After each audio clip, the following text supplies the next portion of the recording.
I started off young, real young. I had my first daughter at 16, so I didn't have too much guidance. I was out on my own at 16 because my mom, it's like, that's your kid, you're out.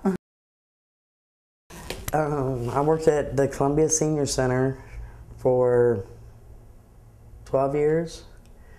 Was assistant manager then. Had a back injury and lung disease and had to quit due to health problems. United we stand, divided we fall, but we're divided within. There's Democrats and Republicans as if they were Bloods and Crips. We just kind of eat like maybe smaller proportion meals so that we could have, my children will be full, but we can't get like the extra snacks or things like that. It have to always be breakfast, lunch, or dinner. I was, before I was on disability, a realtor.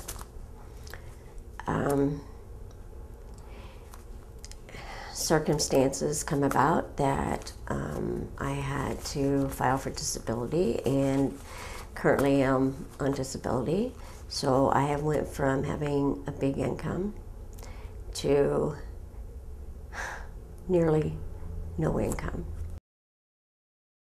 I got offended about the other night on the news when they said that most of the children, they was going to open up a new school in Columbia for the kids to go to school all year round for low-income children because most of them needed help with their education. They were the ones doing the worst in the school. And I got offended because all three of my children are straight A students and we are low income. We under poverty level, but they're smart children. So yeah, I got offended by that pretty bad. I was raised in upper middle class income family. We owned our house, we owned our land. We used to make jokes about people at the dinner table who were on food stamps or welfare, driving their Cadillacs. I went to Mizzou on scholarship. I was a bright girl. I put myself through college. I became your child's elementary school teacher, and then I was perhaps your child's Title I reading teacher specialist. But then I became totally disabled. I'm a mother of 4, single parent. I once was married and worked a job. I worked for an alarm company, and I also worked for Sprint. And then in 2001, my husband shot me, and he did it in front of my kids. And so I love it that these programs are out here because I am a single parent and now I'm on disability. So it's not like I just landed on disability. I did used to work. So I know how it is not being able to go out and get a job because you're on low income, or you can't get a job for certain reasons because you don't have a high school diploma or GED. My struggles was I grew up at the age, well, I had to grow up fast. I ended up having my first child at 15. My mother was killed when I was 12, and I witnessed her get murdered. After that, I went to a girls' home. And because my mindset was I have to provide for my children, and I never received hardly any child support. And I actually worked for the state myself for 5 years. 3 of those was at the child support office. You know, I feel like since I've lost my job that I have become the enemy of the nation. I use a cell phone that's free. I've heard that, you know, oh, anybody can get that phone, and just about anything that I get that I need, because I live off of $750 a month. I'm disabled.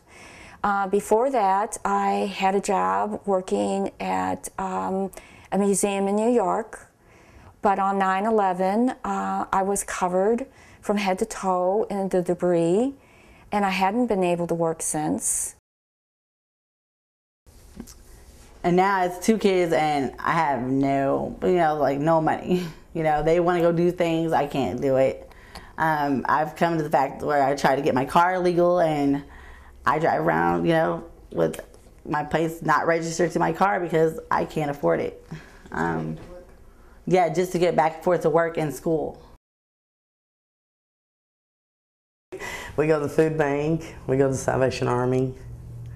We get help from different churches with food at pantries. Food's probably my easiest source that I can get, but it's keeping the lights on and keeping the rent paid. There is no luxuries.